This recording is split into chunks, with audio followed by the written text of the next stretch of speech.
বিগত প্রায় 12 থেকে 14 বছর একটা পলিটিক্যাল মার্জিনাল জায়গায় ছিলাম, রিজনাল মার্জিনাল একটা জায়গায় ছিলাম। সুতরাং এই জায়গা থেকে আমাদের ভার্সিটির সঠিক উন্নয়ন যেমন হয়নি, আমাদের শিক্ষার্থীরা আজকে শিক্ষণের জর্জরিত এবং এখানে আত্মহত্যার প্রবণতা দেখা দিচ্ছে। এবং আপনারা জানেন যে বিগত কয়েক বছর অনেকগুলো তাজার প্রাণ আমাদের আত্মহত্যার মাধ্যমে তারা জীবনটাকে ত্যাগ করেছে। সুতরাং এই জায়গায় দাঁড়িয়ে আমাদের যে প্রতীকী লাশ ছিল সেটা মূলত একটু কমই হয়েছে বলে আমরা মনে করি। যদি এর চাইতে বড় কিছু প্রতীকী জায়গা, যদি প্রতিবাদের জায়গা থাকতো আমরা সেটাও করতে পারতাম।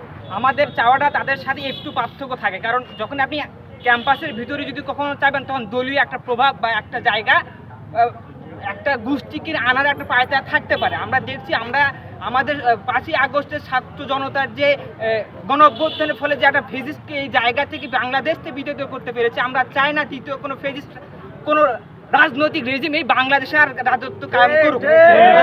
আর দ্বিতীয়ত যে বিষয়টা সেটা হলো আমাদের চাওয়া যখন আন্তর্জাতিক মানের শিক্ষা ভিসি, তখন তার মানে এই না আপনি আপনার শুধু ক্যাম্পাসের দিকে দৃষ্টি দিলে আপনি ওখানে আন্তর্জাতিক মানে ভিসিকে পাবেন। সুতরাং আমাদের এই জায়গা থেকে বের হয়ে আসতে হবে। আমরা যখন আমাদের ক্যাম্পাসের দৃষ্টি না, আমরা যখন আন্তর্জাতিক মানে কোনো শিক্ষককে চাইবো, তখন বহির্বিশ্বের বিভিন্ন জায়গাতে যারা স্কলার, যারা শিক্ষাকে নিয়ে ভালোবাসে, দেশটাকে নিয়ে চিন্তা করে, এমন কোনো দেশপ্রেমিক শিক্ষককে আমরা ভিসি হিসেবে চাই।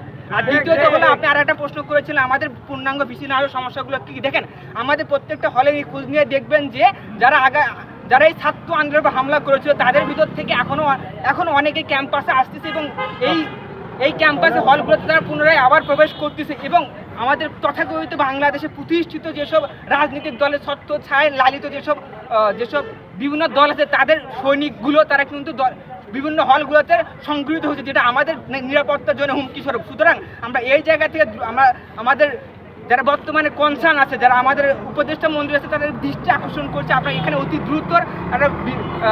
দ্রুত আমাদের ব্যবস্থা নেবেন এবং আমাদের ক্যাম্পাসে একজন আন্তর্জাতিক মানে একজন অভিভাবক নিয়োগ করবেন। এবং যেসব ছাত্র জনতার ওপর আমাদের এই হাইজানে যাদের ওপর হামলা করেছে, প্রত্যক্ষ যারা হামলাকারী, তাদেরকে অতি দ্রুত বর্তমানে দায়িত্বশীল যারা আছে তারা অতি দ্রুত তারা নিজ দায়িত্বে মামলা করে তাদেরকে আইনের আওতা নিয়ে আসার ব্যবস্থা করবে এবং আমাদের ক্যাম্পাসের নিরাপত্তা নিশ্চিত করবে।